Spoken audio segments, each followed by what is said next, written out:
Kita akan berdoa. Bapa, hati kami penuh dengan syukur pada pagi hari ini. Kami masih boleh menikmati kembali hari yang baru bersama Engkau. Kami awali hari ini dengan mencari wajah-Mu Tuhan lewat persekutuan Zoom meeting ini. Tuhan, Engkau ada di tengah-tengah kami. Engkau Tuhan terus akan berbicara pada kami. Dan hamba yang menyampaikan dan umat Tuhan yang mendengarkan. Semua peserta yang ikut pada pagi hari ini, kami sama-sama diberkati, sama-sama memuliakan nama Tuhan. Di dalam nama Tuhan Yesus bersama saya katakan, amin. Baik. Ya, shalom, selamat pagi saudaraku. Baik, pagi hari ini saya akan sharingkan firman Tuhan, tentang firman Tuhan, tentang karakter firman Tuhan atau sifat ya.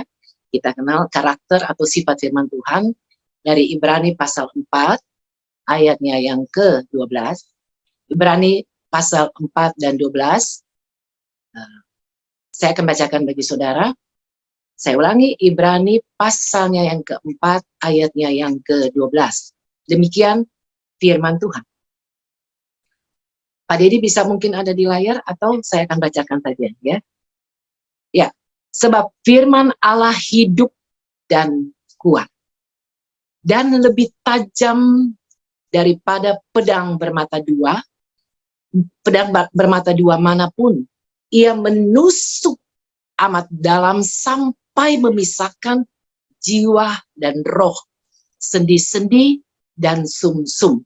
Ia sanggup membedakan pertimbangan dan pikiran hati kita. Saya ulangi lagi ya, karena baru ada di layar ya.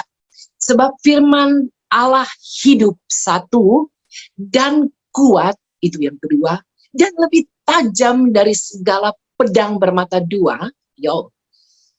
Pedang mata dua manapun, ia menusuk, bukan cuma pendek, amat dalam loh, sampai bisa memisahkan jiwa dan roh, dan sendi-sendi dan sum-sum.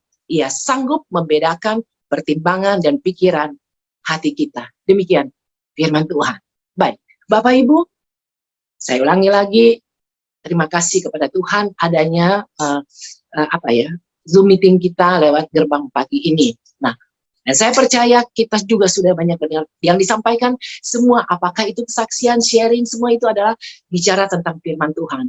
Tapi pagi hari ini, Roh Kudus hanya menegaskan kepada kita, saya dan saudara, tentang sifat-sifat dari atau karakter dari firman Tuhan. Ingat, firman yang kita sudah dengar dari hamba-hamba Tuhan, rekan-rekan pelayan Tuhan, atau siapapun yang kita sudah dengar, khususnya di gerbang pagi ini, lewat pastoral, lewat saya, lewat teman-teman, rekan sekerja, para diaken semuanya, kita sudah ingat bahwa firman Allah yang kita sudah dengarkan, itu adalah sifatnya kuat dan lebih hidup dan kuat. Itu aja dulu, hidup dan kuat. Jadi nggak bisa sembarangan.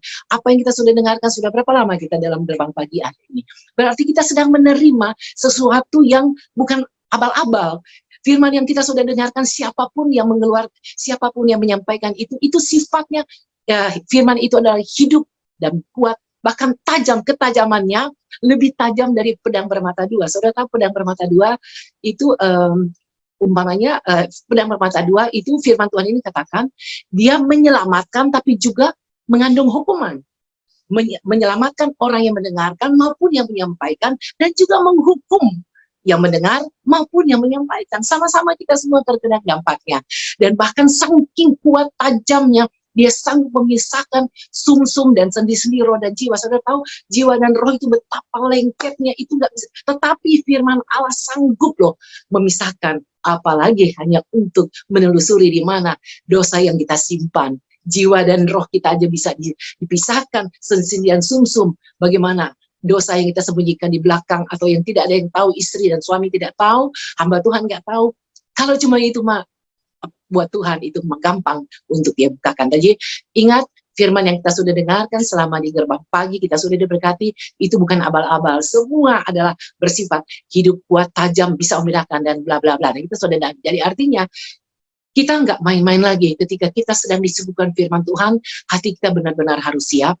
Kita mempersiapkan diri di hadapan Tuhan, karena kita sedang dilawat Tuhan lewat firman Tuhan yang hidup dan kuat. Dan satu lagi, saya akan bacakan sifat apa maksud firman Tuhan itu bagi kita sudah nggak asing lagi. 2 Timotius pasalnya yang ketiga. 2 Timotius pasalnya yang ketiga ayat yang ke-16. 2 Timotius 3 ayatnya yang ke-16. Demikian firman Tuhan. Segala sesuatu, ayatnya yang 2 Timotius 3 ayatnya yang ke-16. Ya. Oke, 2 Timotius 3 ayat yang ke-16, demikian firman Tuhan. Segala tulisan yang diilhamkan Allah memang bermanfaat. Coba saudara hitung. 1, untuk mengajar, katakan amin. 2, untuk menyatakan kesalahan, come on. Dan 3, untuk memperbaiki kelakuan. Dan 4, untuk mendidik orang dalam kebenaran. Kita stay di sini aja dulu. Kita sudah dengarkan tadi. Tapi sekarang kita di ayat yang ke-16 ini. Jadi tujuan tulisan firman Allah yang kita dengarkan setiap Zoom meeting ataupun lewat YouTube atau apapun, firman Allah mengingatkan saudara dan saudara saya, dengarkan. Saya persembahkan khususnya buat suamiku, diriku, dan buat saudara yang mendengarkan. Firman Allah kita dengarkan itu manfaatnya apa sih? Itu bukan untuk gaya-gayaan saya mau sampaikan, gaya-gayaan saudara ikut firman Tuhan, tapi ingat, 1, untuk mengajar. Untuk mengajar. Jadi saudara, kalau saya ambil, saya khotbahkan, kalau saudara nggak mau diajar, ya jangan dengar dong firman Tuhan. Ya udah, tutup saja Alkitab itu, dan kita nggak perlu lagi dengar khotbah-khotbah, nggak perlu lagi dengar pengajaran. Karena firman Tuhan sifatnya 1, untuk mengajar. Jadi kalau nggak pengen diajar, nggak usah lagi dengar firman Tuhan, nggak usah ikut lagi Zoom meeting. Katakan amin. Oke, ini firman Allah yang katakan. Dan yang kedua, firman Allah bermanfaat untuk mengajar tadi. Dan kedua, untuk, ini yang kita nggak suka dengar, untuk menyatakan kesalahan kesalahanku, kesalahan suamiku. Jadi kalau aku dan suamiku nggak kepengen dinyatakan kesalahan kita, ya janganlah dengar firman Tuhan. Ya udah, tutup aja Alkitab. Wong memang firman Tuhan itu gunanya untuk menyatakan kesalahan kita kok. Katakan amin, amin, amin. Haleluya, ada amin dan amin. Jadi firman Tuhan itu sifatnya itu menyatakan kesalahan kita, untuk mengajar kita. Jadi saya berpikir yang gampang aja. Ya kalau nggak pengen diajar, nggak pengen menyatakan kesalahan, ya sudah, nggak usah dengerin khotbah. Tapi sepanjang kita putuskan untuk ingin dengar firman Tuhan, memang itu untuk mengajarmu, sayang, dan untuk menyatakan kesalahanmu, dan jangan marah. Memang itu sifat dan manfaat firman Tuhan. Dan seterusnya, untuk memperbaiki kelakuan, bro, ses. Jadi kalau suamiku atau diriku nggak ingin diperbaiki kelakuan, nggak usah aja dengar firman Tuhan. Dan orang yang menyampaikan juga udah capek-capek sampai berbusa-busa. Uang kitanya nggak kepengen berubah kok. Kita nggak kepengen kelakuan kita berubah. Saya mau katakan firman Tuhan nanti saya sampaikan nanti dalam penutup nanti. Kepada siapa sih firman Tuhan ini? Ini bukan untuk PDBM, PDT, S3, bukan untuk jemaat, untuk semua kita. Ya, oke.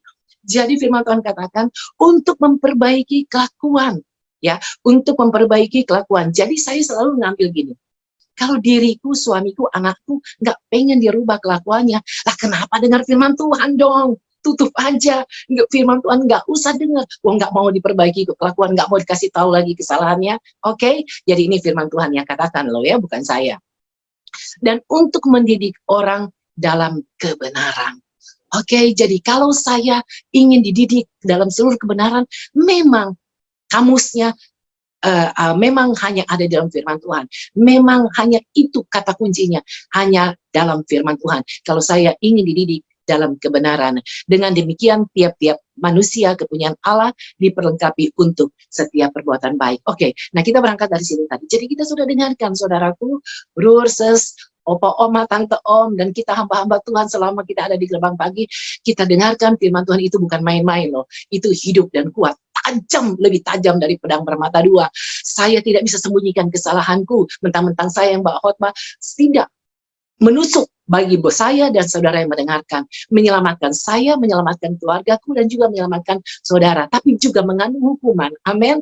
Dan kita telah dengarkan, kalau saya ingin dirubah kelakuan, kalau saya ingin dinyatakan kesalahan saya, kalau saya ingin dididik, ya memang harus lewat firman Tuhan. Dan kita jangan pilih-pilih, wow, ini nggak cocok buat saya. Nggak bisa semua firman seperti itu. Nah, kenapa? Ada apa kegerangan? Saya akan tetap di Timotius saja, tetap di Timotius. Ada apa kegerangan sampai sang guru itu, Paulus, memberitahu ini kepada anak rohaninya yang dia sayangi, yaitu Timotius. Karena pada saat itu jemaat, ini saya perlu katakan, nggak usah dibaca semua, tapi saya hanya menggambarkan, nanti saudara baca nanti selesai kita Zoom meeting ini, atau kalau saudara punya waktu lagi untuk ada dalam misbah doanya Tuhan, bersama Tuhan ya.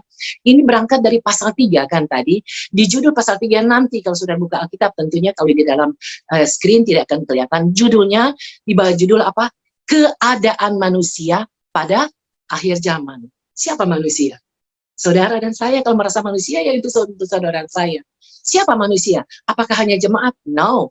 Kalau pendeta itu tetap manusia, untuk dia juga diberitahu firman Tuhan ini. Kalau nabi, dia ada manusia. Pokoknya setiap kita yang namanya masih manusia, firman Tuhan ini ditujukan pada manusia-manusia itu. Mau dia gembala kah, mau dia jemaat biasa, mau S2, S3, S5, S7 di dalam sarjana teologi, selama dia manusia, firman Tuhan ini untuk dia kok. Nggak dipilih-pilih. Pokoknya selama kita temui itu dia manusia, mau orang kaya, orang miskin, namanya manusia, firman Tuhan ini ditujukan. Apakah kira-kira itu? Ini gambaran, saudara nggak usah buka nanti saya akan bacakan sendiri aja. Keadaan manusia di akhir zaman. Nah, kita melihat apa sih yang digumuli oleh Paulus sehingga dia katakan pada anak rohaninya Timotius, ketahuilah bahwa pada hari yang terakhir akan datang masa yang sukar. Wow. Di hari yang terakhir katanya sudah dinubuatkan akan terjadi masa yang sukar. Nah, saya pelajari firman Tuhan ini dan saudara nanti juga pelajari. Masa yang sukar itu di pandangannya Paulus secara rohani apa sih? Itu bukan, ketika kita pelajari ini bukan karena kita diserbu oleh kaum kadrun, kita diserbu oleh mereka yang apalah namanya, mereka yang bukan. Apa sih yang membuat masa sukar bagi Paulus? Bahkan bagiannya dia sebagai hamba Tuhan, juga sebagai seorang rasul, dia merasakan akan terjadi masa yang sukar. Loh, masa yang sukar itu apa sih?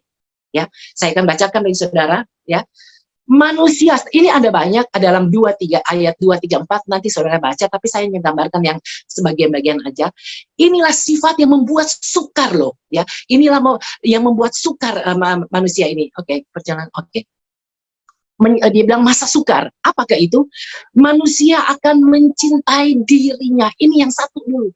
Masa sukar itu adalah ketika suami kita mencintai dirinya, istri kita mencintai dirinya, anak-anak mencintai dirinya, ketika gembala mencintai dirinya, ketika Pak Saudara mencintai diri, ketika penatua mencintai diri, nggak peduli orang, egoisnya luar biasa, pokoknya pokoknya pusatnya gua. Itu namanya mencintai diri. Nggak peduli jabatanmu, nggak peduli berapa pangkatmu di apa yang berapa saudari dalam teologi. Tapi firman Tuhan katakan selama kita manusia, hati-hati, kita akan mendapati orang-orang yang saya percaya kita peserta Zoom meeting ini tidak ada di dalam yang dikatakan kategorikan yang kita baca ini. Tapi ini sifat umum di akhir zaman ini, manusia akan egois, cinta diri, nggak bisa disangkal. Nggak usah saudara bela diri. Saya nggak. Ya, oke, kita akan periksa diri kita masing-masing tentunya. Tapi kalau sifat umum di akhir zaman, suami kita akan egois, istri kita akan egois, anak-anak egois, teman rekan pelayan Tuhan akan egois. Itu biasa, firman Tuhan sudah sampaikan. Amin. Dan yang lain saya nggak usah bacakan, nanti saudara akan baca. Tapi di dalamnya cinta akan uang, egois, nggak bisa menahan hawa nafsu. Apa yang gua mau harus terlaksana. Pokoknya gua mau puaskan diri. Pokoknya nggak bisa kontrol diri. Pokoknya apa yang dia mau dia lakukan. Itulah sifat umum di akhir zaman ini, dan itulah yang membuat Paulus katakan masa sukar. Jadi masa sukar bukan karena kita diseru oleh kaum kadrun atau apa, no, bukan. Ketika kita berhadapan dengan manusia-manusia yang sifatnya mengerikan, ayat 2, 3, dan 4, tidak mengasihi dan tidak bisa memaafkan, cinta diri sendiri, dan banyaklah, dan kita saudara baca nanti, suka mengkhianati, tidak tahu berterima kasih, istri tidak tahu berterima kasih pada suami, suami tidak tahu berterima kasih pada istri, jemaat tidak tahu berterima kasih pada hamba-hamba Tuhan, dan hamba-hamba Tuhan juga tidak tahu berterima kasih adanya jemaat. Dan kita ini sifat umum, jadi kita nggak bisa menyangkal, dan kita pun nggak bisa marah ketika firman Tuhan ini menyampaikan memang itu sifat yang terjadi. Dan ini yang dikatakan masa sukar oleh Paulus. Dan yang paling lagi ekstrimnya ketika saya baca ayat yang kelima, ini penting ya Pak Dedi, mungkin boleh harus ditayangkan 2 Timotius 3 ayat yang kelima. Oke, kalau belum saya akan bacakan. Secara lahiriah, saya ulangi, secara lahiriah dari luar, mereka menjalankan ibadah mereka. Come on, nggak bisa kita sangkal, kamu nggak bisa bedain lagi. Yang kita lihat keluarga kita, suami, istri kita, atau teman-teman, secara lahiriah mereka ibadah loh, ini ngeri loh ini. Secara lahiriah mereka beribadah, kita jalankan aksi sosial, kita lakukan semua. Tapi kita lupa, kita sedang terjebak di dalam egois kita yang kalau nanti lain kali kita akan bicarakan tentang cinta diri sendiri, itu nggak kelihatan loh. Kadang-kadang nggak kelihatan cinta diri sendiri, tidak tahu berterima kasih dan bla bla bla. Oke, saya akan sambungkan. Secara lahirnya mereka menjalankan ibadah mereka. Kita ada di Zoom meeting mungkin, kita ada di hari Minggu, kita setiap kali Pak Gembala menyampaikan 5 kali kita ikut ibadah, bukan cuma 1 kali, semua kita ikuti. Tapi dengarkan, secara lahirnya mereka menjalankan ibadah mereka, tetapi pada hakikatnya mereka memungkiri kekuatannya. Dengarkan, ini yang paling ekstrim. Jauhilah mereka. Nggak mungkin kan kita keluar, nggak punya kasih. Tapi maksud begitulah firman Tuhan, ini mengerikan. Sifat manusia di akhir zaman, orang-orang yang kelihatannya beribadah, melakukan aksi-aksinya di dalam aksi rohaninya, tapi sebenarnya mereka sudah terjebak di dalam sifat-sifat manusia di akhir zaman.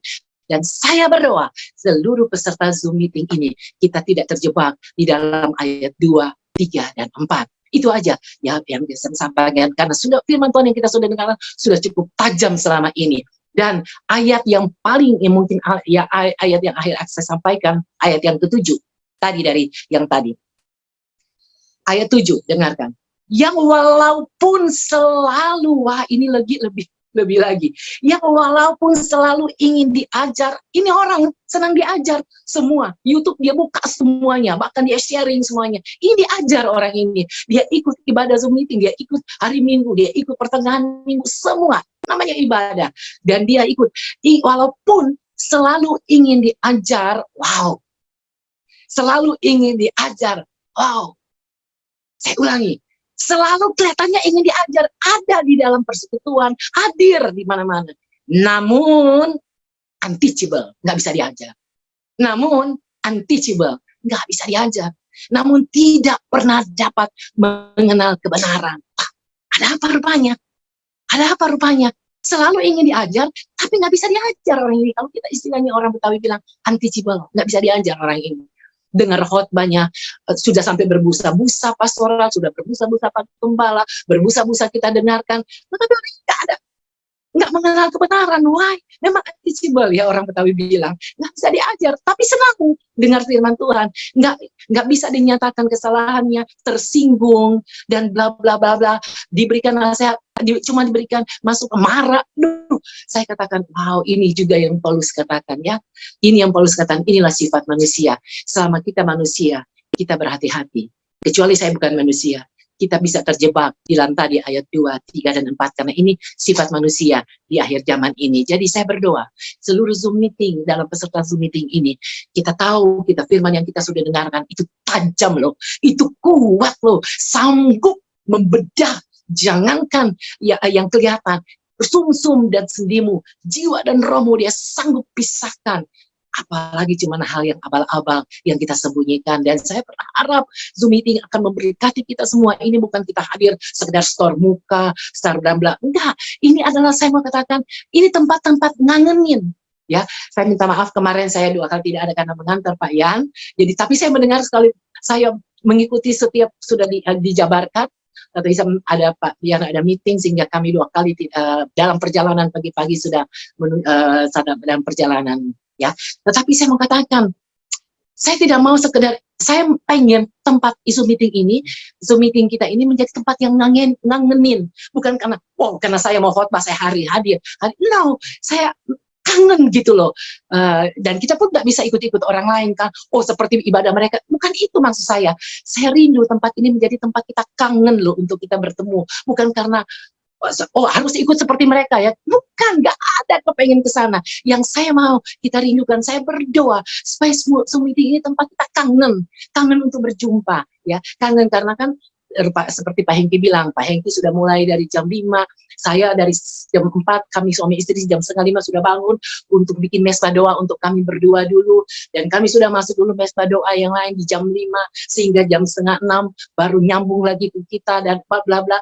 Tapi saya nggak mau itu jadi sia-sia. Saya katakan pada suamiku, untuk apa kita ada di ibadah manapun di seluruh dunia kita hadir, kalau nggak ingin dinyatakan kesalahan kita, nggak bisa dirubah, nggak bisa dinasihatin, marah, tersinggung, bla bla bla bla, tidak tahu berterima kasih, dan kita terjebak di dalam firman Tuhan yang Paulus katakan, memang di akhir zaman ini akan terjadi masa sukar. Bukan masa sukar hal yang lain, bukan karena pergantian presiden, bukan karena adanya pandemi dan bla bla. Masa sukar yang firman Tuhan katakan adalah kita akan berhadapan dengan orang-orang manusia yang mereka beribadah, mereka senang ada di dalam rumah Tuhan, senang di dalam kebaktian, tetapi memungkiri tentang kekuatan firman Tuhan itu dan tidak ingin dirubah, tidak ingin dinasihati, nggak bisa menerima masukan apapun. Dan saudaraku, inilah doa saya, tempat kita Zoom meeting, tempat yang mengangen, apa ya, bahasa Indonesia yang baik apa ya, ngangenin lah, ngangenin, bukan karena sekedar kita store muka di tempat ini. Saya berdoa ini tempat kita kangen untuk apa ya, kangen untuk kita melihat, untuk lihat Pak Hengki aja, untuk lihat Pak Dedi, saya lihat Ibu Rachel, Bu Febe, aduh kangen ya kita, karena kita nggak berjumpa muka. Tapi kita akan saling berdoa tentunya, sekalipun kita nggak berjumpa secara fisik, tapi kita saling berdoa di rumah kita masing-masing, karena itu yang kita rindukan, sekalipun secara tatap muka kita tidak bertemu. Kita berdoa dan seluruh kita semua peserta ini supaya berdoa supaya Zoom meeting tempat kita kangen sebelum kita bertatap muka nanti, kan Pak Gembala bilang nanti sudah mulai akan ada tatap muka. Demikian firman Tuhan di pagi hari ini. Saudara, siapapun yang menyampaikan firman itu hidup dan kuat, tajam, lebih tajam daripada pedang bermata dua. Saya ulangi, tajam pedang bermata dua artinya dia menyelamatkan, tapi juga menghukum saudara dan saya, suamiku dan diriku. Dan kita harus berhati-hati, kita tidak terjebak di dalam pasal 3 tadi, ayat 2, 3, 4, itulah sifat-sifat manusia di akhir zaman. Kita berdoa. Bapa, hati kami mengucap syukur, terima kasih buat pagi hari ini ya Tuhan. Kami mengerti Engkau Tuhan mengizinkan kami mendengarkan firman-Mu dari siapapun, lewat mulut siapapun, karena firman itu hidup dan kuat, tajam Tuhan, yang sanggup merubah kelakuan kami, menyatakan kesalahan kami, supaya kami tidak terjebak Tuhan, di dalam hal-hal yang tidak kami maksimal di tangan Tuhan. Kami tidak mencapai goal itu ya Tuhan, yaitu serupa dan segambar dengan Kristus. Kami ucap syukur, terima kasih banyak Bapak, buat setiap kami yang mendengarkan, kami yang hadir, baik hamba yang menyampaikan, umat Tuhan yang mendengarkan, biarlah kami sama-sama diberkati Tuhan, sama-sama memuliakan Tuhan, sama-sama nama Tuhan ditinggikan, diagungkan di dalam nama Tuhan Yesus. Kita tetap dalam sikap doa. Kita sudah bersama-sama dalam Zoom meeting, kita akan akhiri pertemuan kita. Bukalah hatimu dan bukalah tanganmu di hadapan Tuhan. Diberkatilah kehidupanmu, diberkatilah rumah tanggamu, diberkatilah seluruh aktivitasmu sepanjang hari ini, bahkan seluruh perjalanan kita hari ini. Diberkatilah kesehatanmu, diberkatilah keuangan finansialmu untuk engkau menjadi berkat bagi banyak orang. Dan terimalah berkat anugerah yang sempurna dari Allah Bapa di surga, melalui pengorbanan Tuhan kita Yesus Kristus, dan oleh persekutuan penghiburan kekuatan Roh Kudus menyertai engkau dan saya, rumah tanggamu dan rumah tanggaku, mulai hari ini, besok, sampai Maranatha, bahkan sampai selama-lamanya bersama saya. Katakan amin.